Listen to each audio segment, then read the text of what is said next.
Cameron or Silent B for that matter. He's one of the characters in this group that looks like they need a little bit of character development in their direction. Next one I want to discuss, Zoe. I admit it, I pretty much took to this character right away, same as I did with Anne Maria and Dakota.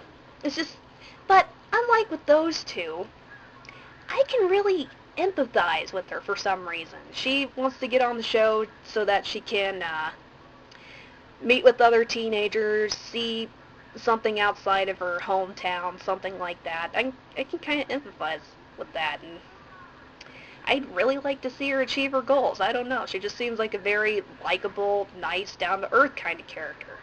I guess she has the same appeal that Gwen did in the original Total Drama cast. As a matter of fact, it'd be pretty darn interesting to see what would happen if she got to meet up with Gwen. They'd probably hit it off right away.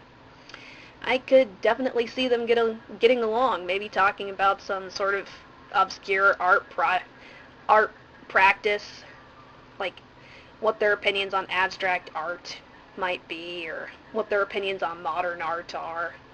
Maybe even discuss something like, maybe even discuss whether they think Picasso or Monet are overrated, stuff like that.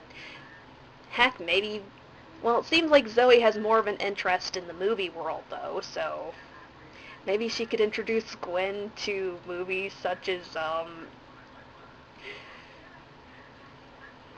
trash humpers, indie type stuff, the stuff you really have to dig through to find. Okay, I'm really sorry I brought that up. You don't want to know what it is. I'll bet some of you are probably going to go look that up out of morbid curiosity, but my point is, Zoe seems like the type of character that would know what that kind of thing is. In other words, really, really obscure, underrated movie. She really seems like a hipster type. From the fact that she was mentioning stuff like indie movies and retro stuff, I could see her wearing the great big sunglasses, maybe even digging through 80s fashion stuff that was out of style, not really considered mainstream. I find that interesting. I like that particular twist on her character. But one of the things I'd have to say, her audition tape kind of had some foreshadowing to it. Her comment about jocks, I'll just leave it at this. Let's just hope she doesn't get into a discussion with the character Lightning about the topic of football. The next character I'm going to discuss, Jo. Before I discuss her, I might as well get this ridiculous comment out of the way.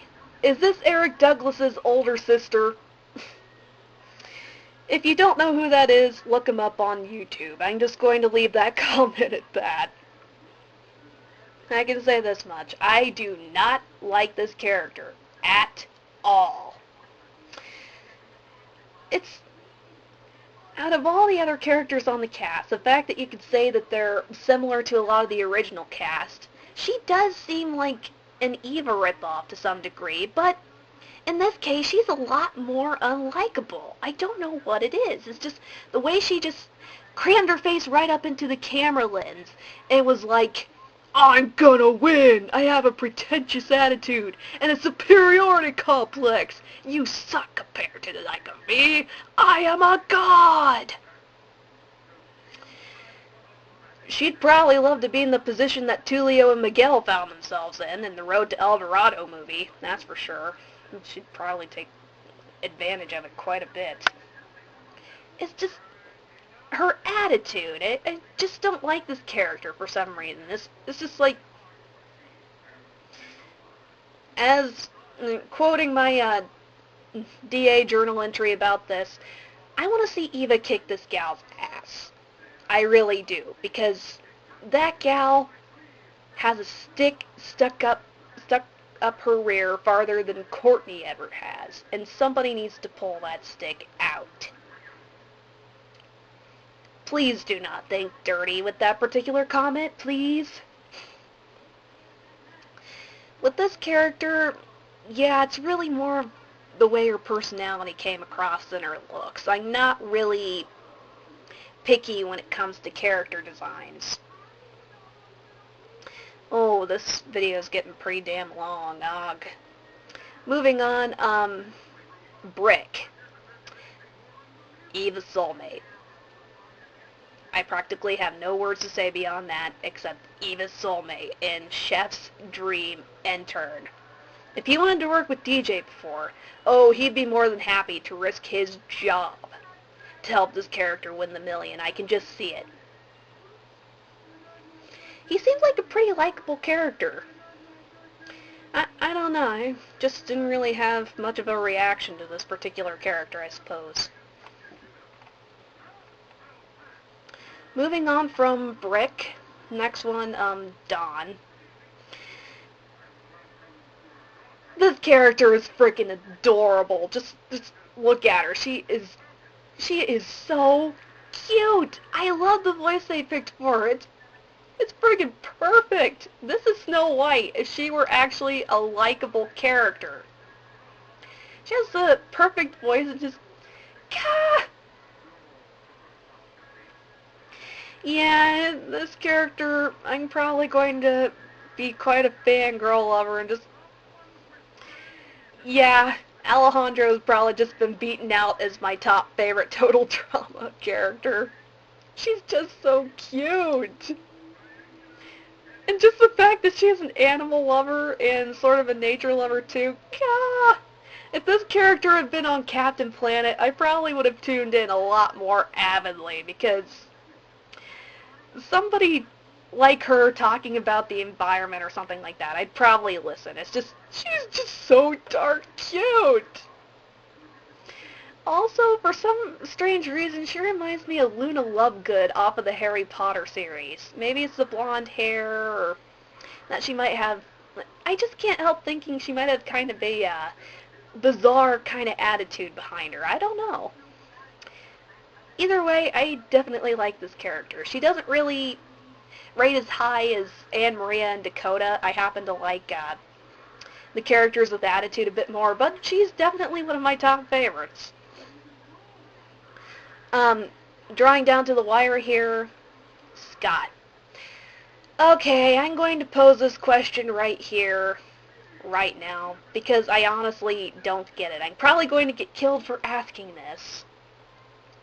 But why are there so many girls that think this character is hot or attractive? I guess I just don't understand the drive. I mean, I could kind of understand for characters like Alejandro or Duncan or something maybe. I suppose you could say that this is the Duncan stand-in for this series, even though I'd say he's completely different from Duncan. But aside that, I really honestly don't get it. That aside, I swear, after sitting through his audition tape a second time, watching him chase a rat with a baseball bat, I couldn't help thinking of Dale Gribble off of King of the Hill.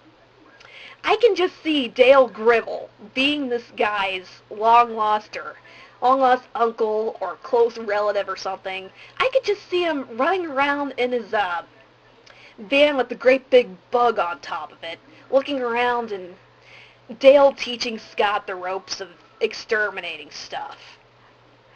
Now, Dale probably wouldn't be the best role model for Scott, but I can just see them getting along very well. More on the fact that they're both exterminator types, I suppose, or seem like it. The conspiracy theory thing, I have yet to see whether or not Scott believes in conspiracy theory. And the very last one, I really don't want to leave this gal out, Stacy. She kind of reminds me of characters that are stuck on live-action teen sitcoms that sit there and discuss their family lineage or the culture of a country that doesn't exist because Disney wants to exploit cultural heritage and poke fun at it, but they make up a culture so they don't get in trouble. I'll admit it, I found her diatribe pretty funny, saying, "My uncle invented a plate! My grandmother invented the fork!" She's the compulsive liar stereotype, apparently. And just... she was kind of annoying, but she was kind of funny at the same time, just somewhere in the middle. I'm not quite sure what to say about that character beyond that. Yeah, I probably find her entertaining to some degree, but I don't really know how far it would go beyond that. Man, this video's gone on a lot longer than most of my Total Drama Month videos, as a matter of fact, and it's not even an official one. I'm just giving my opinions of the characters in Revenge of the Island. Well, I hope you enjoyed listening to me babble for close to a half hour. Well, this is Eon, signing off.